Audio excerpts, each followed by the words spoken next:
mulai dari pembantaian massa di era kolonial sampai penculikan aktivis yang Halo teman buku semuanya, balik lagi di channel teman buku dan masih bareng aku Irma. Di momen spesial kali ini, pertama-tama aku mau ngucapin selamat ulang tahun kemerdekaan Indonesiaku. Semoga selalu berjaya sampai ke 100 tahun lagi kemudian, pokoknya selamanya lah ya. Nah, di momen kemerdekaan ini aku mau memberikan rekomendasi novel berlatarkan sejarah kelam Indonesia. Memang tidak dapat dipungkiri bahwa Indonesia itu punya beberapa sejarah kelam, mulai dari pembantaian massa di era kolonial akibat pembangunan jalan raya pos, sampai penculikan aktivis yang terjadi pada tahun 1998. Meski sejarah itu sangat melukai kita sebagai rakyat Indonesia, tapi tetap kita tidak boleh melupakan sejarah agar sejarah kelam tersebut tidak lagi terulang demi kemajuan negara kita dan juga demi rakyat Indonesia semuanya. Nah, sebenarnya ada banyak novel yang mengambil latar belakang peristiwa kelam ini, tapi di video kali ini aku hanya akan bahas 5 novel aja. Nah, jadi mari kita langsung aja ke 5 novel berdasarkan sejarah kelam Indonesia. Nah, yang pertama Laut Bercerita karya Leila S. Chudori. Kebetulan aku punya bukunya dan masih segel, ini belum dibuka sama sekali, artinya aku belum baca ya guys. Novel Laut Bercerita ini memiliki latar sejarah kelam di tahun 1998, di mana pada saat itu para aktivis dan mahasiswa sedang gencar-gencarnya untuk melengsarkan pemerintahan Orde Baru. Segala suara aktivis dibungkam, bahkan diberantas habis. Novel ini memiliki 2 POV cerita. Cerita pertama yaitu tokoh bernama Biru Laut yang menunjukkan segala kesedihan dan ketakutan para aktivis yang berani bersuara tentang isu sosial yang terjadi di tahun 1991 hingga 1998. Para aktivis ini dianggap berbahaya, ditangkap dan dihukum secara fisik dan mental. POV yang kedua yaitu cerita tentang keluarga yang kehilangan saudaranya dalam tragedi 1998. Latar waktunya itu terjadi di tahun 2000 hingga 2007. Nah, yang kedua, Setan-Setan Menggugat karya Kisah Tanah Jawa. Novel Setan-Setan Menggugat ini memiliki latar sejarah kelam di tahun 1809, di mana pada masa itu sedang terjadi pembangunan Jalan Raya Pos Anyer Panarukan di timur Pulau Jawa. Jadi emang udah hampir ke ujung gitu. Yang berujung pembantaian massal di daerah itu. Novel ini memiliki pendekatan supranatural sehingga apa yang dicatatkan dalam sejarah agak berbeda nih dengan cerita yang dikisahkan di novel ini.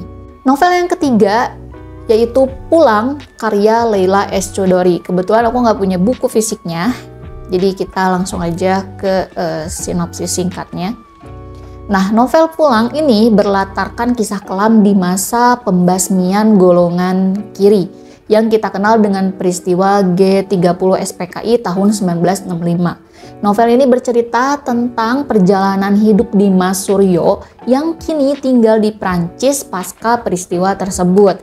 Dimas sebenarnya hanya ingin kembali ke tanah kelahirannya, namun karena rezim Orde Baru masih berkuasa, dia sangat kesulitan untuk pulang karena dianggap sebagai tahanan politik. Yang keempat, Tetralogi Buru karya Pramoedya Anantatur. Ini salah satu bukunya ya. Bukunya ada 4 dan tebelnya setebel-tebelnya ini.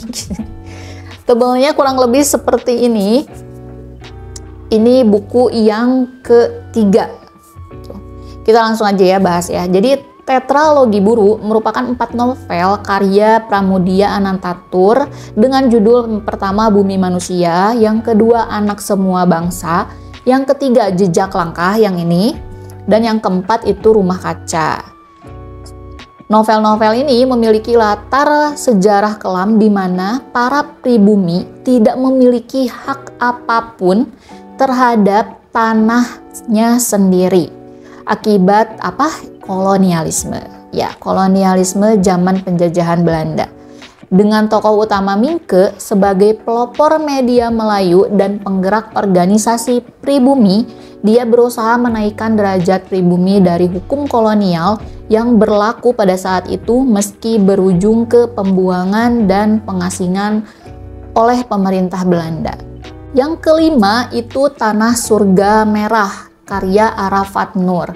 Kebetulan buku fisiknya juga aku lagi nggak punya, jadi kita langsung aja ke sinopsisnya.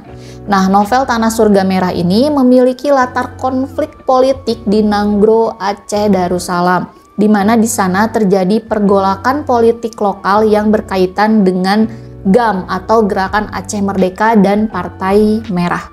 Novel ini mengisahkan tentang mantan anggota GAM dan Partai Merah yang kembali ke kampung halamannya setelah 5 tahun dan menemukan semangat pejuang orang-orang Partai Merah itu tidak lagi sama seperti dulu. Jadi dia itu kayak ngerasa kecewa dan berceritalah dia di novel Tanah Surga Merah ini. Nah, jadi itulah 5 novel berlatarkan sejarah kelam Indonesia. Jadi tadi yang pertama itu ada Laut Bercerita, yang kedua Setan-Setan Menggugat, yang ketiga Pulang, yang keempat Tetralogi Buru, yang kelima Tanah Surga Merah. Itu hanya sebagian kecil dari banyaknya novel yang punya latar sejarah kelam Indonesia. Nah, novel apa nih yang udah kamu baca? Jujur sih kalau aku baru baca Tetralogi Buru saja, sekarang udah masuk ke novel yang keempat yaitu Rumah Kaca. Yang ini nih, ini pun belum selesai dibaca nih, baru setengahnya gitu. Nah, dari sekian banyak novel berlatar sejarah kelam ini, aku berdoa semoga nggak ada lagi sejarah kelam di negeri kita tercinta ini. Dan biarlah sejarah kelam ini hanya tinggal menjadi sejarah aja. Mudah-mudahan Indonesia akan tetap berjaya ke depannya. Nah, segitu dulu aja untuk video kali ini. Thank you banget yang udah nontonin. Jangan lupa like, komen, dan subscribe-nya. Sampai jumpa di video selanjutnya. Bye-bye.